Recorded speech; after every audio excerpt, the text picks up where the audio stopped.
we're often told, A, home users are the problem, and B, that the label is the law, that the label is sufficient. When you look at the medical literature on pesticide exposure, it's actually not acute exposure incidences that drive the health problems we're concerned about.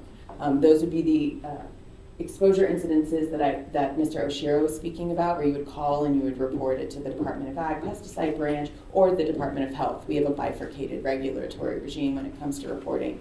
What we're concerned about is chronic, low-level daily exposure that's almost indetectable to the human nose or the human eyes or the immediate human response system. But we know that chronic, low-level exposure drives neurodevelopmental delays in children. We know it drives rising rates of asthma.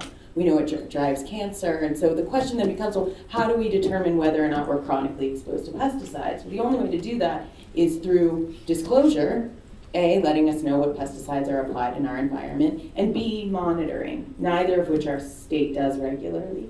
And the label does not give us monitoring or disclosure capacity for the general public. And you can think that, if you are driving your kid to school and you know that pesticides have been applied on a field, it might be as simple as you choosing a different route. Why shouldn't communities in Hawaii have the capacity to make that choice?